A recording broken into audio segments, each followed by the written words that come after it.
All Nation of Respect the Hedges family, welcome into a special edition of Respect the Hedges. Man, we're gonna have a couple of former dogs on here to get a take on the 2024 dog. Man, this week's edition features one of the former dog quarterbacks. Man, he's UGA starting quarterback from 2001 to 2004, third round pick of the Seattle Seahawks. SEC career passing yards, number 4 in SEC history, man. And then in single season passing yards per attempt, he's number 1 in SEC history. That was the year that we went to the SEC championship game and won under Mark Richt. Let's welcome in our guest today, David Greene.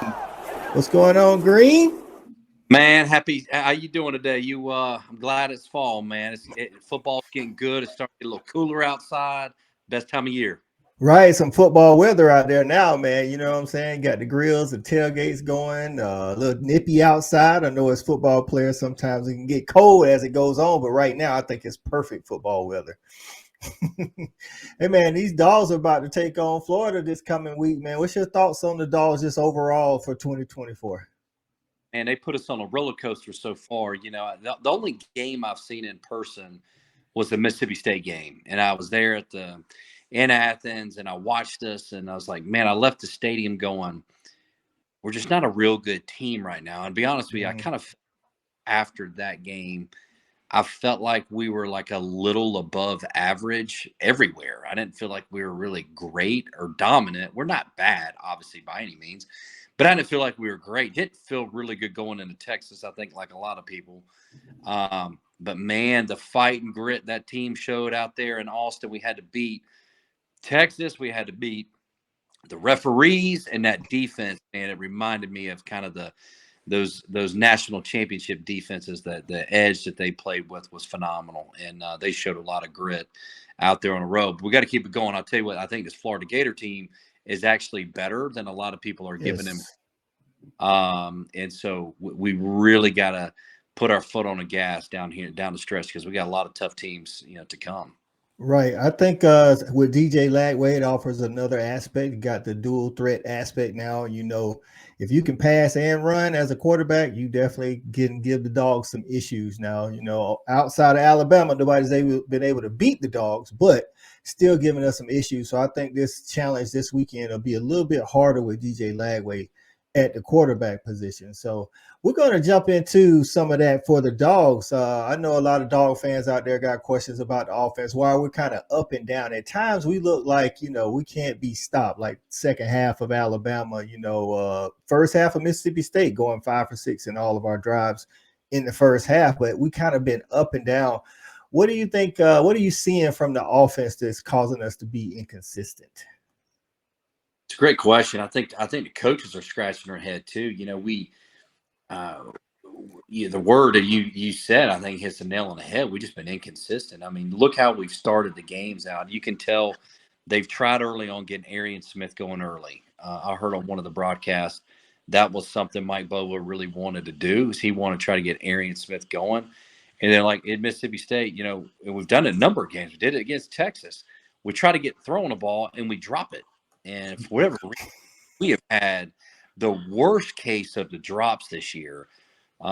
Mississippi State started out Arian Smith. Texas, it was Bell that was dropping some of these easy ones. Humphreys late in the game when we needed it. I think a couple of things. One, I think, our run game has not been quite as good as we would certainly want at this point in the season. I do really like ETN. I think he is a stud. I love the way he runs the ball.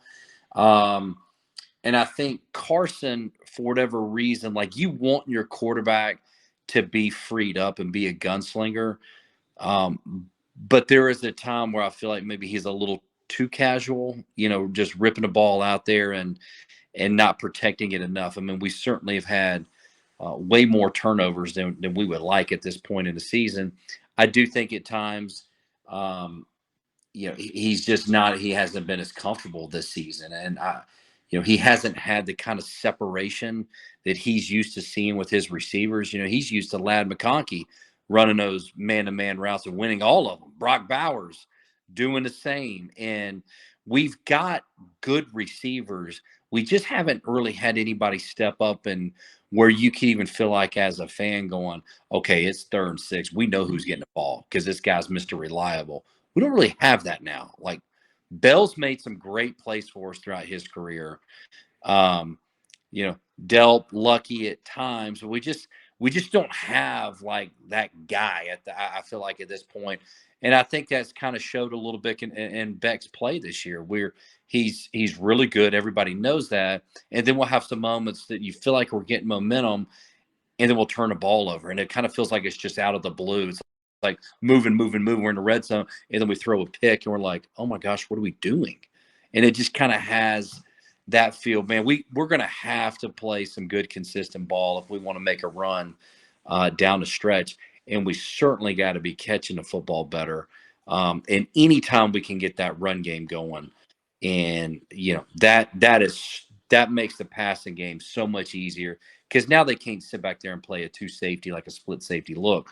They got to bring an extra guy in a box. And that's not what they want with Carson's arm. They want to be able to sit back, play quarters or cover 2, try to keep everything in front of you. But when that run game's working, man, they're going to have to. It forces them, put an extra guy in a box, and we got to win those one-on-one matchups.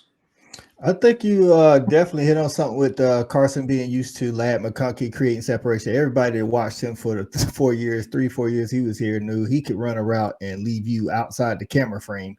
And I think some of that goes into some of the interceptions. As a normal fan, you just see the quarterback throw an interception and say, oh man, Beck's off today.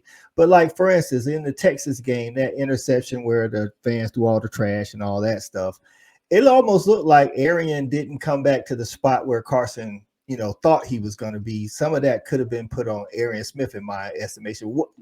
I wanted you to kind of explain from a quarterback's perspective, like all that goes into it, like, like an interception like that, or like an interception like I'm not trying to bag on Arian, but in Alabama, when we checked into, looked like a tunnel screen, but he continues to run his regular route, but everybody's blocking tunnel screen, and Carson throws it out there right to the Alabama guy.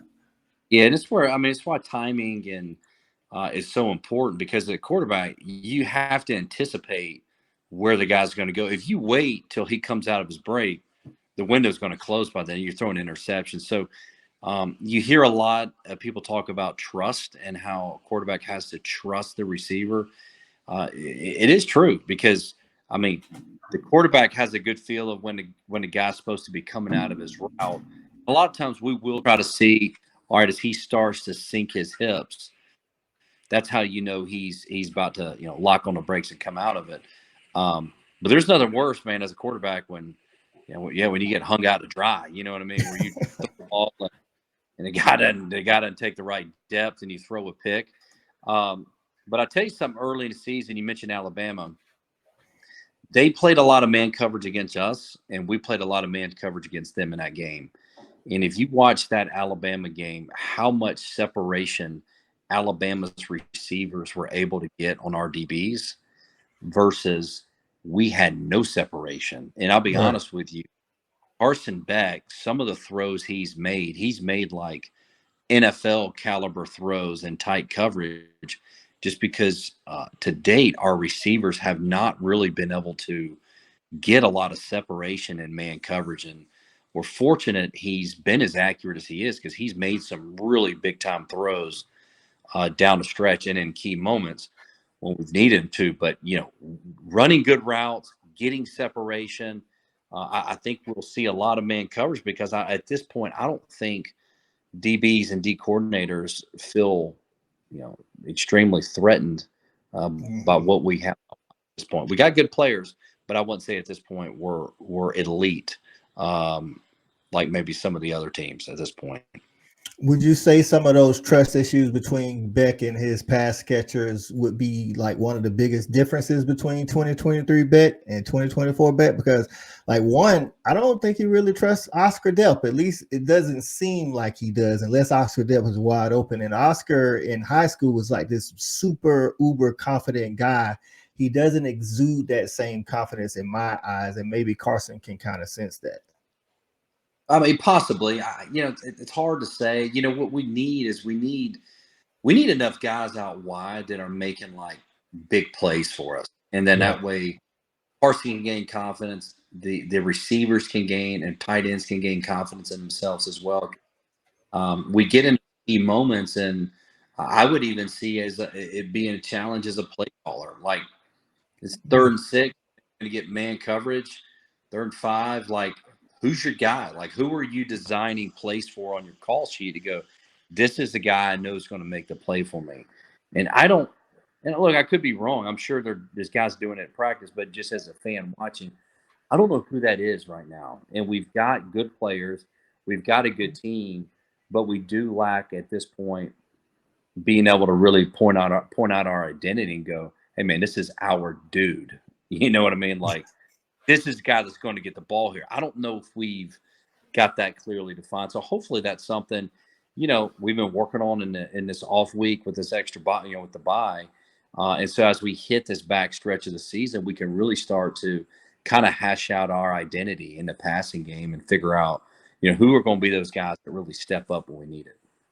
Not having guys like the Ra Thomases, the Kobe Youngs, due to off-field issues, things of that, it could play a part in us not having that guy, what I'm saying, on 3rd down. And the challenges you talk about as a play caller, what has been like your likes and dislikes about Bobo and the play calling this year? Because I think when he calls a play, like Bobo's super crafted. Now I do think in the Texas game we were a little pass heavy when Jarrett Wilson, our center, came back, who actually improved the run blocking on the O-line. I felt like later in the game, we was up 30-15 in the 4th quarter. We should have ran the ball a little bit more.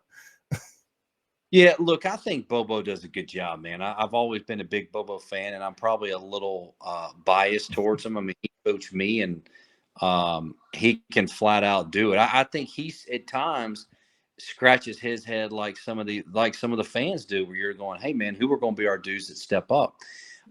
He'll design some great plays, and I think a lot of it has more to do at this point with execution more so than play calling. The only times I would ever scratch my head really at all probably has to do more with like run game and running backs at times, like Robinson, great between the tackles, more of a bruiser back. Every now and then he'll get a tall sweep, and I'm like, dude, I wouldn't give him a tall sweep. I'd be giving Frazier a tall sweep. Right. I'm thinking the same thing. But or Frazier or ETN, but overall, man, Mike's a great play caller.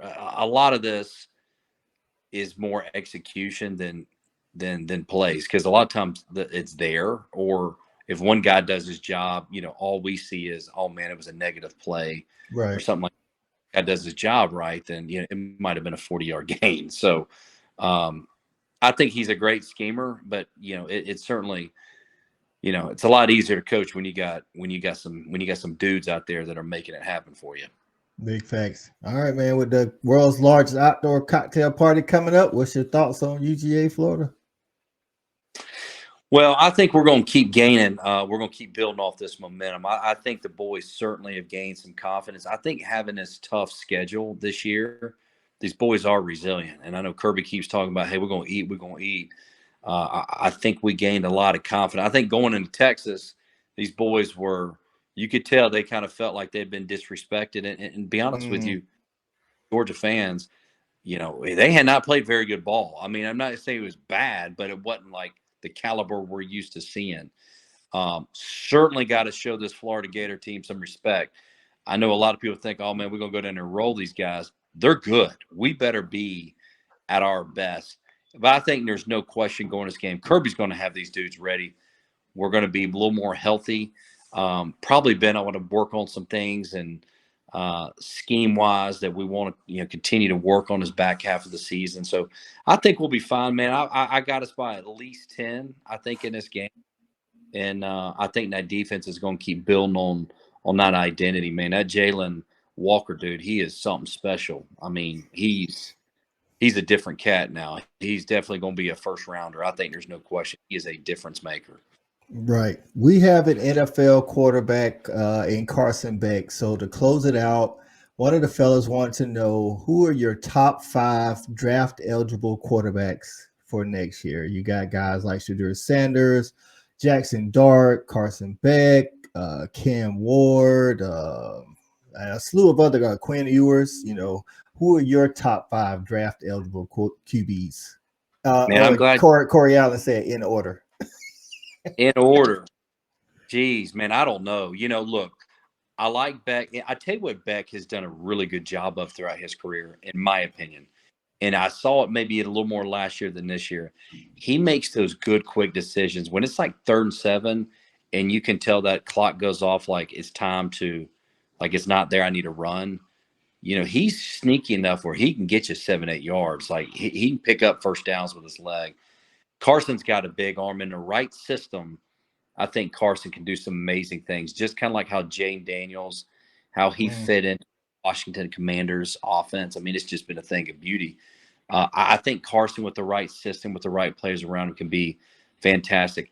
I really like Cam Ward out of Miami as well. He can run. The dude is a silky smooth throwing the football. And obviously anybody that's got a little bit of wiggle that can run a little bit, it just makes it that much more harder to defend. So I'd probably say, Cam Ward, number 2. Who else did you mention? Who else? Some of the got Shadur Nussmeier from LSU, Jalen Milroe, Quinn Ewers, Jackson Dart. Yeah. I will tell you, Deion's son can play ball too, man. And I know he gets a lot of hype because he's just Deion's son. That dude can play. Like, I've watched him play a number of games, just, checking out Colorado like everybody else in the country.